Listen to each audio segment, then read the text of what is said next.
Professor Tankeshwar Kumar, वेदों पर वैज्ञानिक शोध संस्थान की निर्देशिका, आज के कार्यक्रम की कीनोट स्पीकर श्रीमती सरोज बाला, विभिन्न विश्वविद्यालयों के कुलपति महानुभाव, प्रोफेसर के खोखर, कृषि विश्वविद्यालय Hisar, major general Shrikant, professor Asha Kajain, doctor BK Punia, सभी प्रशासनिक अधिकारीगण, अन्य विद्वान महानुभाव जो सेमिनार में भाग ले रहे हैं, मीडिया पर्सन्स तथा इस अवसर पर उपस्थित इस विश्वविद्यालय के और बाहर के छात्र भाई और बहनों,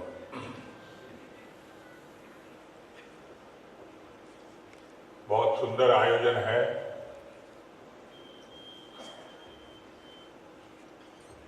और ये आयोजन इतना व्यापक है कि देश की अस्मिता को प्रकट करता है।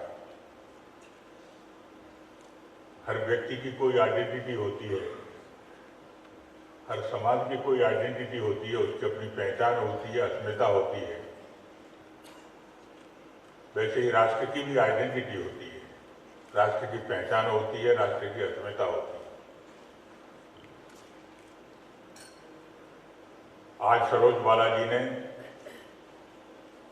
जो हम सब के सामने आई ओपनर, अपनी आंखें खोलने वाला जो व्याख्यान दिया और जानकारी दी है, वो भारतवर्ष की आइडेंटिटी, भारतवर्ष की अस्मिता को प्रकट करती है। मैं सोच रहा था उनके बारे में,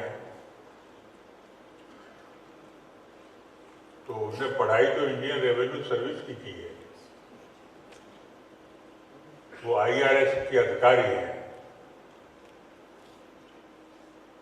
लेकिन इतना ज्ञान और उस ज्ञान में इतनी तल्लीनता, इसको जानकर और सुनकर मैं उनकी बहुत बहुत प्रशंसा करना चाहता हूं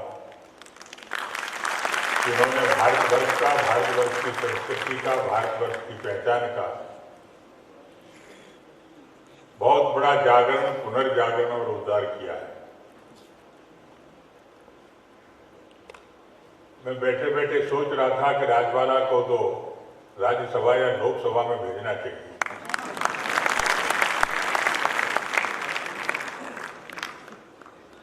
लोकसभा के लिए तो चुनाव लड़ना पड़ता है, लेकिन राज्यसभा में तो विधानसभा के माध्यम से, MLA के माध्यम से भेजा जा सकता है। ये मैं इसलिए नहीं सोच रहा था कि मैं उनको सांसद बनाना चाहता हूं, मैं इसलिए सोच रहा था कि जो राज्यसभा और लोकसभा में जो बैठते हैं, उनको वास्तव में पता होना चाहिए कि हमारे देश की पहचान क्या है, हमारे देश की अस्मिता क्या है, हम कितने वर्षों से पढ़ते आए हैं कि आर्य बाहर से आए। पता नहीं कौन कौन से देश का नाम लिया जाता है कि आर्य भारत से आए, बाहर से आए। और जानते हैं कि जो जंगलों में रहते हैं, आप जब ये सब चित्र यहां पर देख रहे थे तो इसमें भील का जिक्र आया, इसमें गौड़ का जिक्र आया, इसमें कोल का जिक्र आया। ये कौन है, इनको हम क्या कहते हैं? आज हम उनको हिंदी में आदिवासी कहते हैं। मुझे तो ये आदिवासी शब्द ही भ्रामक लगता है। आदिवासी का मतलब क्या है? आदिवासी का मतलब है कि देश की भूमि पर जो पहले से रह रहे हैं, जो ओरिजिनल है, वो आदिवासी है। और अगर वो आदिवासी हैं तो फिर और लोग सब बाहर से आए।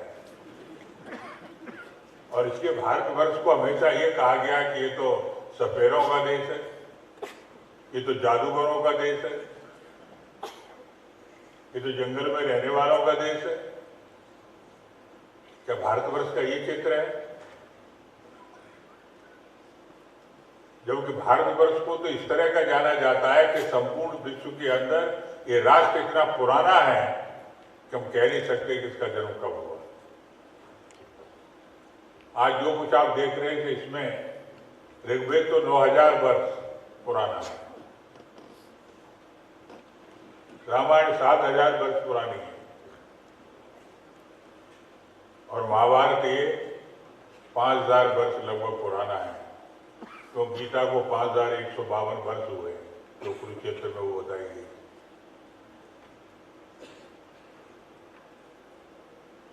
लेकिन राष्ट्र के बारे में नहीं पता है राष्ट्र कितना पुराना है, और इसलिए कि श्लोक आता है इस राष्ट्र के बारे में, एतद् देश प्रसूत से सकात दग्ध जन्मना स्वयं स्वयं चरित्रम शिक्षरे पृथिव्या सर्व मानवा। इस पृथ्वी के ऊपर मनुष्य ने जब जन्म लिया है तो उसको कल्चर की शिक्षा, उसको चरित्र की शिक्षा, उसको मानवीयता की शिक्षा, उसको इंसानियत की शिक्षा ये भारत ने दी।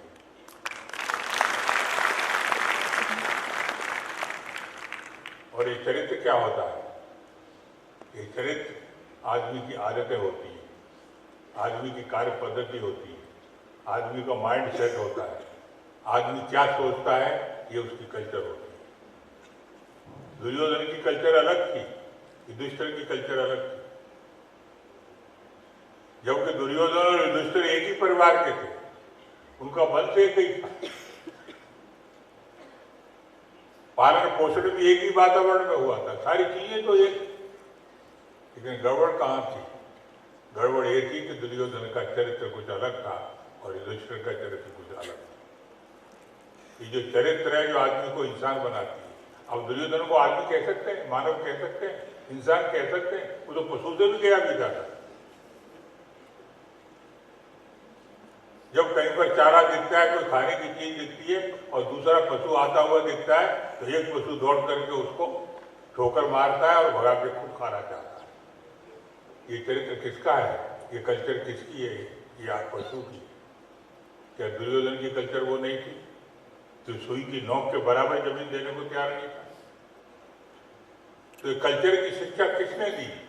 ये पूरे विश्व के अंदर जितने राष्ट्र हैं उनको सबको कल्चर की शिक्षा भारत ने दी। और इसलिए हमारे यहाँ कई विद्वानों ने ये बात सिद्ध की है कि पूरे विश्व के अंदर जितने राष्ट्र हैं, कोई भी राष्ट्र ऐसा नहीं है जिसको भारतवर्ष ने कल्चर में दी हो, ज्ञान नहीं दिया हो, संस्कृति नहीं। कोई भी ऐसा राष्ट्र नहीं। और उस भारतवर्ष के बारे में किस तरह की बातें कही गई। गीता के बारे में जरा विचार करिए, रामायण के बारे में आप विचार करिए, या राम सेतु की चर्चा हो रही थी।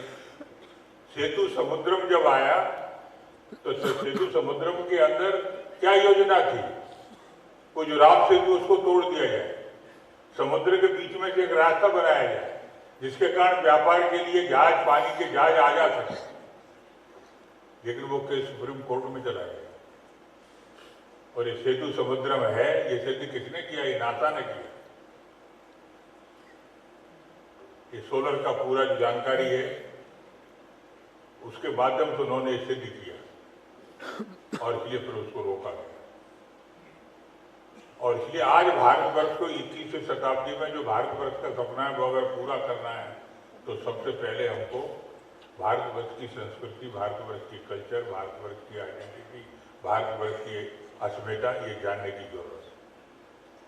सरोज बालाजी जब यहाँ पर एक एक चीज बताती चली जा रही थी तो मन के अंदर बहुत अच्छा लग रहा था, रोमांच हो रहा था, लेकिन प्रसन्नता हो रही थी कि यह भारत है। और ये सारी की सारी जानकारी और संस्कृति अगर विश्व पर रहने वाले सभी को अगर बताई जाए और उनको बताया जाए कि मनुष्य का वास्तव में उद्देश्य क्या होता है इस संस्कृति के माध्यम से, तो मुझे ऐसा लगता है कि हिंसा समाप्त हो जाएगी, आतंकवाद समाप्त हो जाएगा। या योगा की बात हो रही थी, ये वास्तव में भारतवर्ष है जिसको आज 21वीं शताब्दी में योग को पूरे विश्व ने स्वीकार किया।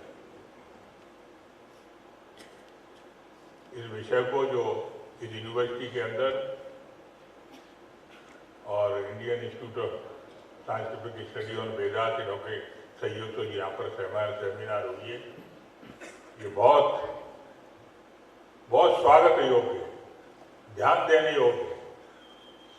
कभी भी जो हम कहते हैं कि गीता को सिलेबस में लाइए, तो अपने देश के अंदर कई लोग नाक मुंह सिकोड़ते हैं। जब राम मंदिर का सवाल आता है तो कई लोग ये कहते हैं कि राम पैदा हुए थे क्या, कहाँ पैदा हुए थे। अगर ये स्थिति देश के अंदर चलेंगी तो देश के अंदर भौतिकता तो दिखेगी, पैसा तो दिखेगा, लेकिन राम की अयोध्या नहीं दिखेगी, रावण की लंका दिखेगी। और इसलिए वास्तव में भारतवर्ष और पुरानी संस्कृति को जीवित रख के और पूरे विश्व के अंदर इसको जगत गुरु बना करके पूरे विश्व का कल्याण करना है, पूरे विश्व को शांति और सत्य का अगर संदेश देना है, तो इस जानकारी की बहुत जरूरत है। इस सब जानकारी को पाठ्यक्रम के अंदर सम्मिलित करना चाहिए। इन्हीं शब्दों के साथ मैं इस सेमिनार के लिए इस विश्वविद्यालय को, सांस्कृतिक परिषद जौन वेदांत इस संस्था को मैं अपनी तरफ से बहुत बहुत शुभकामनाएं देता हूँ और सेमिनार के उद्घाटन की घोषणा करता हूँ। जय हिंद।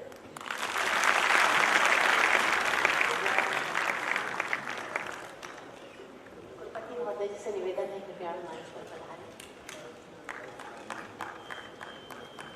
मानव की यह एक स्वाभाविक प्रवृत्ति है कि वह अपने सुंदरतम क्षणों को स्मृतियों में कैद कर लेना चाहता है। अतः इस समुद्र भाव को संजोने के लिए मैं अपने कुलपति महोदय श्री टंकेश्वर कुमार जी से नम्र निवेदन करती हूँ कि आप हमारे महामहिम राज्यपाल तथा हमारे आदरणीय कुलाधिपति प्रोफेसर कप्तान सिंह सोलंकी जी को स्मृति चिन्ह एवं अंग वस्त्र प्रदान कर सम्मानित करें। सभागार में उपस्थित सभी से निवेदन है, करतल ध्वनि के साथ हमारे राज्यपाल महोदय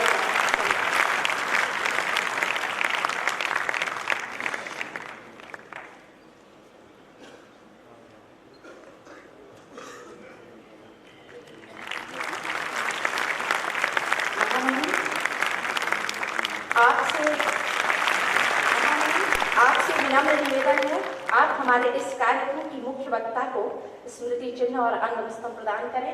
मुख्य वक्ता श्रीमती सरोज बालाजी से नम्र निवेदन है, कृपया वो मंच पर पधारें।